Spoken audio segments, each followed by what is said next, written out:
আমি তো হিন্দু লোক, আমি তো দাদু গরু কিনতে পারবো খেয়ে। মুসলিম আছে বলে গরু বিক্রি হচ্ছে, না হলে হবে না। রাজনীতির এক অদ্ভুত এবং চমকপ্রদ খেলা দেখছে পুরো পশ্চিমবঙ্গ। ভোটের মাঠে নির্দিষ্ট একটি মতাদর্শের কার্ড খেলে যারা ক্ষমতার মসনদে বসেছেন তারা এবার পড়েছেন এক চরম এবং অভাবনীয় ফাঁদে।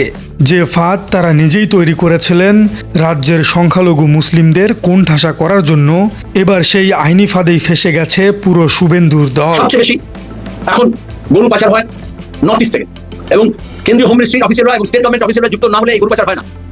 সংবিধান বিরোধী, গণতন্ত্র বিরোধী সেই আন্দোলন করতে গিয়ে কেন্দ্র বাহিনী ধমকানি চমকানি দেখাচ্ছে। দেখুন ক্যামেরাটা ঘুরিয়ে দেখান, 50টা লোক আর 200টা কেন্দ্র বাহিনী। দেখুন আপনারা দেখেন না, গরু নাই তো হাটটা দেখেন, কিছুই তো নেই এখানে। কিন্তু এখানে গরু দেবেন, বলি দেবেন না পোষার জন্য নিয়ে আসছেন? এটা কি পুলিশ? পশ্চিমবঙ্গের নতুন মুখ্যমন্ত্রী শুভেন্দু অধিকারীর সরকার এবার এক এমন আত্মঘাতী ব্লুপ্রিন্ট বাস্তবায়ন করতে চলেছে যা পুরো ভারতের রাজনৈতিক এবং অর্থনৈতিক বিশ্লেষকদের রীতিমতো হতবাক করে দিয়েছে।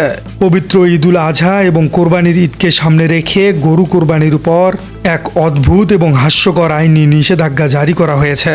আর এই নিষেধাজ্ঞার জেরে রাজ্যের মুসলিমদের চেয়েও বেশি ক্ষোভে ফুঁসছেন খোদ হিন্দু সম্প্রদায়ের মানুষ। হ্যাঁ দর্শক, শুনতে অবিশ্বাস্য মনে হলেও এটি এখন পশ্চিমবঙ্গের সবচেয়ে জ্বলন্ত বাস্তবতা।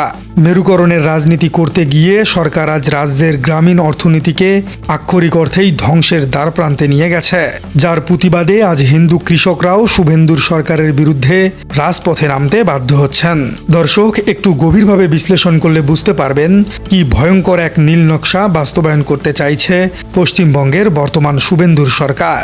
সম্প্রতি রাজ্য প্রশাসনের তরফ থেকে কোরবানির পশু জবাই সংক্রান্ত একটি নতুন নির্দেশিকা এবং পুরনো আইনের সংশোধনী জারি করা হয়েছে।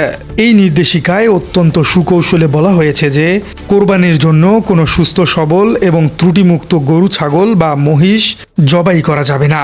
প্রশাসন ছাপ জানিয়ে দিয়েছে, যদি কাউকে পশু কোরবানি করতেই হয় তবে সেই পশুকে হতে হবে বৃদ্ধ, অসুস্থ, বিকলাঙ্গ অথবা প্রজননে অক্ষম। আর এই পুরো প্রক্রিয়ার জন্য সরকারি পশু চিকিৎসক এবং স্থানীয় প্রশাসনের কাছ থেকে ফিটনেস সার্টিফিকেট বা বিশেষ অনুমতি গ্রহণ করতে হবে।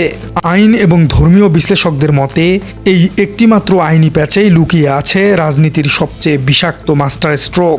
ইসলামী শরিয়াহ এবং কোরবানির বিধান সম্পর্কে যাদের ন্যূনতম ধারণা আছে তারা খুব ভালো করেই জানেন যে কোরবানির পশু হতে হয় সম্পূর্ণ নিখুঁত, সুস্থ এবং সবল।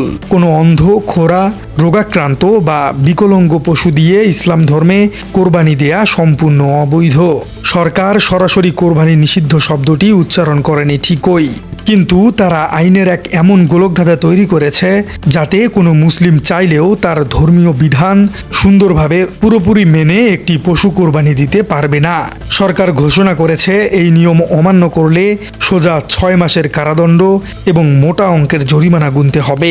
ঈদের উৎসবের দিনগুলোতে মানুষের বাড়িতে বাড়িতে পুলিশি তল্লাশি এক ভয়ের পরিবেশ তৈরি করা হয়েছে। রাজ্যের বেশ কয়েকটি প্রভাবশালী প্রতিনিধি বিধানসভা থেকে শুরু করে রাজপথ পর্যন্ত এই আইনের বিরুদ্ধে গলা ফাটিয়েছেন, কিন্তু তাতে নবান্নের শীর্ষ মহলের টনক বিন্দুমাত্র নড়েনি। কিন্তু রাজনীতির এই দাবার বোর্ডে গল্পের সবচেয়ে বড় এবং অভাবনীয় টুইস্ট লুকিয়ে আছে ঠিক অন্য জায়গায়।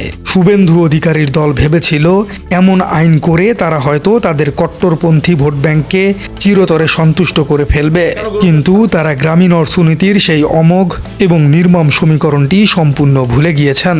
দর্শক, পশ্চিমবঙ্গের গবাদি পশুর হাজার হাজার কোটি টাকার একটি বিশাল অর্থনৈতিক খাত রয়েছে, আর এই খাতের সবচেয়ে যোগানদাতা হলেন রাজ্যের প্রত্যন্ত গ্রামের লাখ লাখ হিন্দু খামারি এবং কৃষক। সারা বছর ধরে একজন দারিদ্র কৃষক বা খামারি তার গরু, ছাগল বা মহিষকে নিজের সন্তানের মতো লালন পালন করেন। তাদের একটাই আশা থাকে ঈদুল আজহার সময় কোরবানির হাটে সেই পশু বিক্রি করে তারা কিছু লাভের মুখ দেখবেন। এই কোরবানির মৌসুমটি হলো পুরো বছরের গবাদি পশু বিক্রয়ের সবচেয়ে বড় এবং প্রধান একটি বাজার। নতুন এই আইনের জাতাকলে পরে আজ সেই বাজার সম্পূর্ণ ধ্বংসের মুখে। সুস্থ পশু কোরবানি করা যাবে না। সরকারের এই ঘোষণার পর কোরবানির হাটে পশু কেনা বেচা আক্ষরিক অর্থেই শূন্যের কোটায় নেমে এসেছে। লাখ লাখ হিন্দু কৃষক আজ দিশেহারা।